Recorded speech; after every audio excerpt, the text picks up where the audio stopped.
Pay attention to the security camera footage on your screen. The timestamp is October 14th, 2023, 10:43 a.m. The location is a quiet residential hallway in a 4-bedroom home in Oak Creek, Wisconsin. The camera is positioned high on a bookshelf concealed between 2 ceramic vases. It captures the front foyer and the entrance to the living room. At 10:43 a.m., exactly, the front door opens. A man steps inside. He is wearing blue jeans, a gray zip-up hoodie, and sneakers. He does not force the lock. He does not kick the door. Aquí, he turns around and locks the deadbolt behind him. He looks comfortable. He looks like he belongs there. This is Thomas Reed, 45 years old. To the neighbors, he is the helpful man who lives next door. To the homeowner, Martha Higgins, he is the closest friend she has left in the world. But watch his face as he turns away from the door. He is not smiling. He is not calling out Martha's name. He stands perfectly still for 6 seconds, listening. He is checking for sound. He is checking for presence. When he is satisfied that the house is silent, he moves. Most people watching this assume they are seeing a house sitter checking on a property. They see a neighbor doing a favor. What they are actually seeing is the final step in a financial execution that took 5 years to plan. Martha Higgins is not home. She is 20 miles away in a rehabilitation center recovering from emergency hip surgery. She gave Thomas that key 3 days ago. She gave it to him because she believed he was her family. She believed he was there to water her ferns and bring in her mail. But if you watch the footage closely at 10:44 a.m., you will see that Thomas does not walk toward the kitchen where the plants are. He walks directly toward the master bedroom. He puts on a pair of latex gloves. He does not look like a helpful neighbor anymore. He looks like a professional. This camera was recording because Martha's son had installed it 2 months earlier to monitor his mother's mobility. Thomas Reed did not know it existed. Therefore, he did not know that his 5 years of grooming patience and manipulation were about to be exposed in high definition. In the next 40 minutes, you're going to see exactly what happens when a predator believes no one is watching. You're going to see how a man who spent 1,800 days building trust destroyed it in less than an hour. And you are going to understand why Martha Higgins, 79 years old, would eventually tell a courtroom that the theft of her money hurt less than the theft of her faith in humanity. But to understand the violence of this betrayal, you first need to understand the silence of the 5 years that preceded it. To understand why Martha Higgins handed Thomas Reed the key to her life, you have to understand who she was. In 2018, Martha was 74 years old.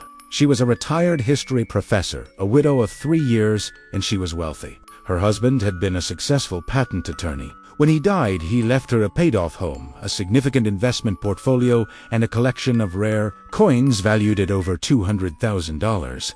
But he also left her alone. Her 2 children lived in California and New York. They visited on holidays. They called on Sundays. But they were not there for the Tuesday afternoon silence. They were not there when the furnace broke, or when the driveway needed shoveling. In August 2018, the house next door sold. The moving truck arrived, and out stepped Thomas Reed. He was 40 years old at the time. He told the neighborhood he was a freelance financial consultant. He drove a clean, reliable sedan. He dressed neatly. Evis Polite. Within a week of moving in, Thomas introduced himself to Martha. He did not ask for anything. He brought her a basket of tomatoes from his garden. He noticed her gutters were full of leaves and offered to clean them. Martha tried to pay him. Refused. He said that's what neighbors are for. This was the first move. Over the next year, Thomas Reed made himself indispensable. In 2019, when a winter storm knocked out power on their street, Thomas came over with a generator. He set it up for her. He stayed to make sure her heat was running. In 2020, during the lockdowns, when Martha was terrified to leave her house, Thomas became her lifeline. He did her grocery shopping. He picked up her prescriptions. He sat on her porch 6 feet away and talked to her for hours so she wouldn't feel isolated. He told her about his life. He told her he had made mistakes in the past, that he was trying to be a better man. He made himself vulnerable. Therefore, Martha let her guard down. By 2021, Thomas was no longer just a neighbor. He was a fixture. He had dinner at her house every Friday night. He knew her schedule. He knew her children's names. He knew which floorboards creaked. Martha told her friends that Thomas was the son she never had. She told her actual children that they didn't need to worry about her because Thomas was there. This was exactly what Thomas wanted. He was isolating her not with force, but with kindness.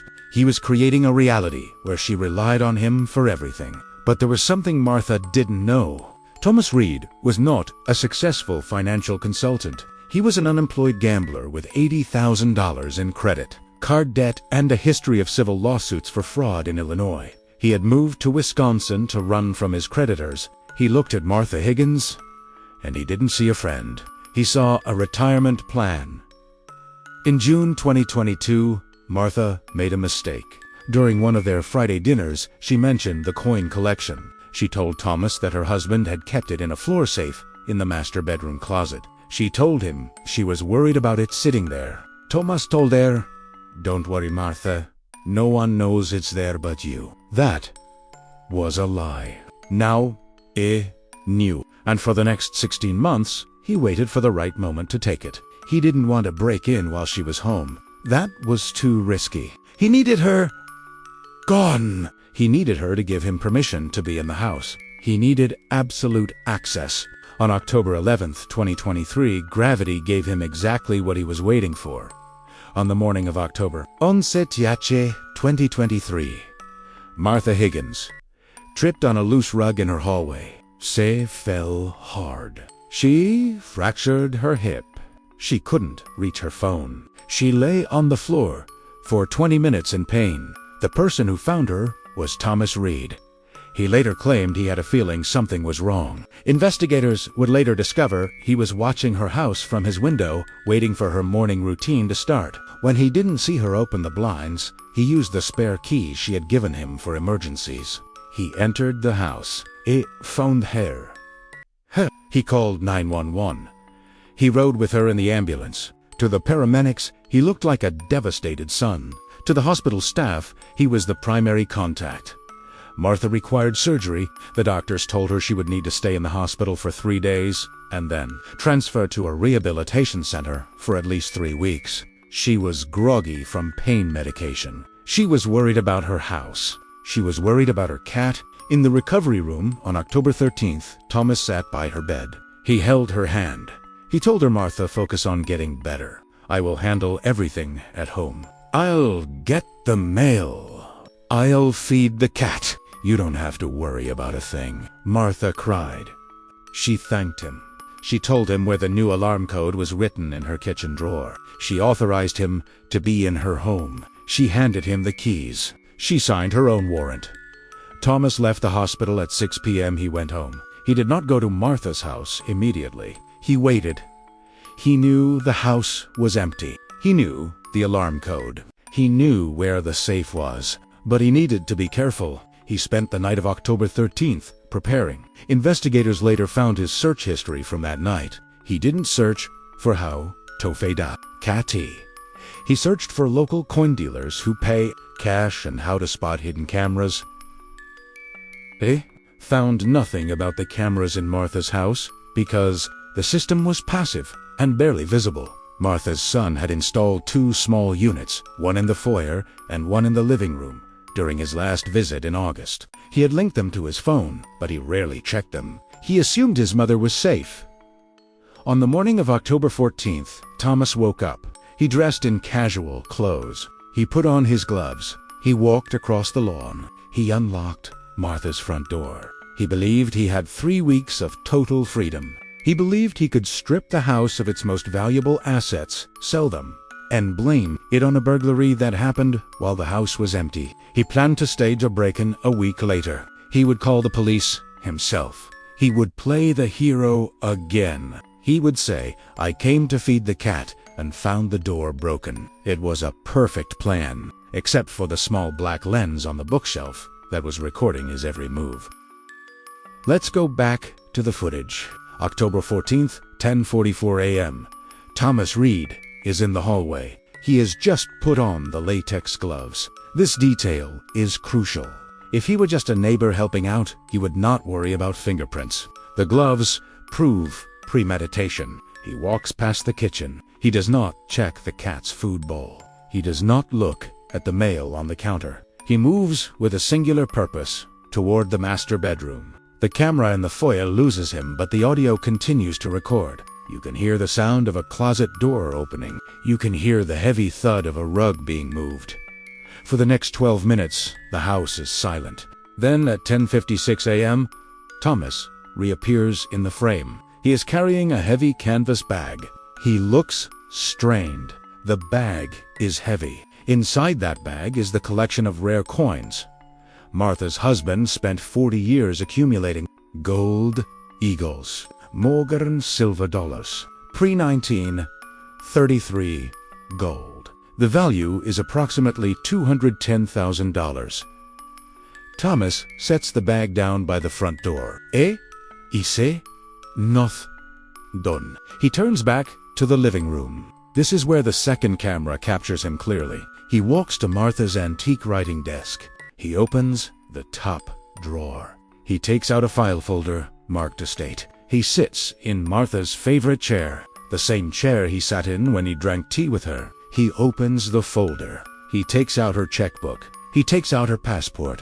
He takes out her social security card. He pulls out his phone. He photographs every single document. He flips through the pages of the checkbook. He rips out the carbon copies of the last 10 checks she wrote. He wants to know her balance. He wants to know her signatures. This is not just theft. This is identity harvesting. He spends 8 minutes photographing her financial life.